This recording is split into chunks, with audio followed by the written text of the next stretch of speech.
નમસ્કાર નડિયાદ ચેકપોસ્ટ લાઈવમાં આપનું સ્વાગત છે. હું ગૌતમસિંહ સુદાન આપની સમક્ષ ફરીથી હાજર. નવા ચૂંટાયેલા નડિયાદના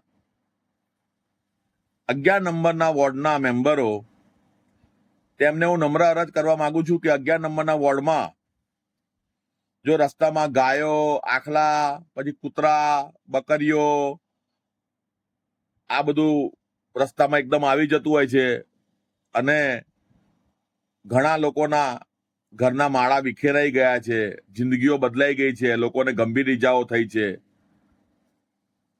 અને આ બાબતે આ વસ્તુ ધ્યાનમાં રાખજો. અને આ બાબતે આપ કોર્પોરેટર હોવાના નાતે આપની પણ જવાબદારી છે. તમે જ્યારે શપથ લેશો, જ્યારે પણ હમણાં તમારે ત્યાં મહાનગરપાલિકામાં તમારી મીટિંગ થાય ત્યારે તમે શપથ લેવાના. એ શપથના જે શબ્દો હોય છે ને, તમામ શબ્દો ને બરોબર સમજી લેજો અને પછી એને તમારા કામોમાં ઉતારજો.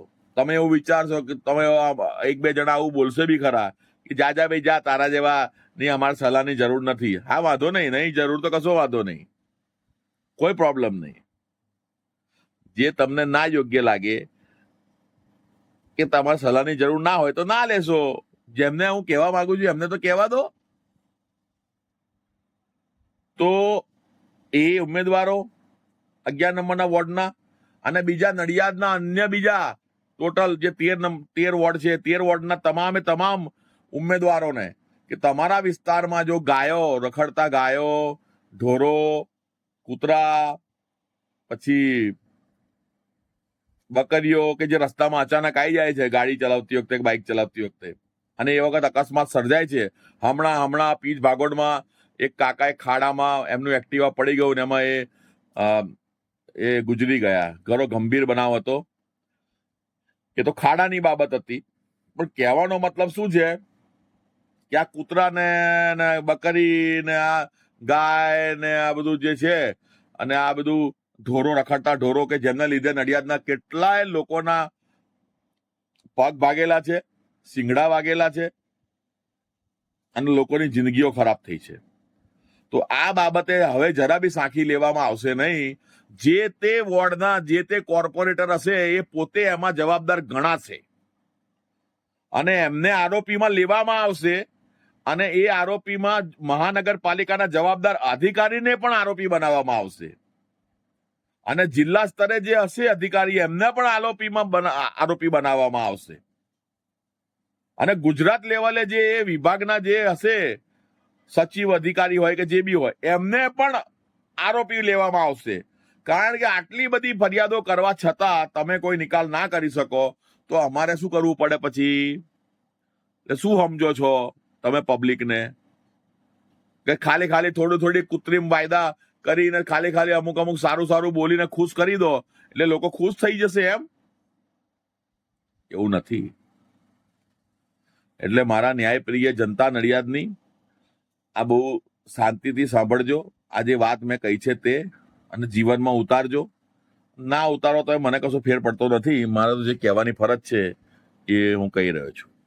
મેં શ્રી સંતરામ મંદિરની બહાર એક તકતી છે, એક તકતી મેં વાંચી અને એ તકતી હું ઘણા સમયથી, ઘણા વર્ષોથી એ હૃદયની અંદર એને મેં વસાઈ લીધેલી છે. અને એમાં લખ્યું છે એક તકતીમાં કે જરૂરિયાતવાળાની મદદ કરવી એ ઈશ્વર પૂજન છે. જેને જરૂરિયાત હોય એને આપણે મદદ કરવી તે ઈશ્વર પૂજન બરાબર છે. એમાં એવું નથી લખ્યું કે જરૂરિયાતવાળા હિન્દુ કે જરૂરિયાતવાળા મુસ્લિમ કે જરૂરિયાતવાળો સરદારજી કે જરૂરિયાતવાળો ખ્રિસ્તી કે જરૂરિયાતવાળો યહૂદી કે જરૂરિયાતવાળો બૌદ્ધ ધર્મ વાળા હોય છે તે. એવું નથી લખેલું. એમાં એવું લખ્યું છે જરૂરિયાતવાળાઓને મદદરૂપ થવું તે ઈશ્વર પૂજન બરાબર છે. અને એ જે લાઈન છે, એ લીટી છે, તે મને એટલી બધી પસંદ છે કે મેં એને મારા જીવનમાં ઉતારી છે.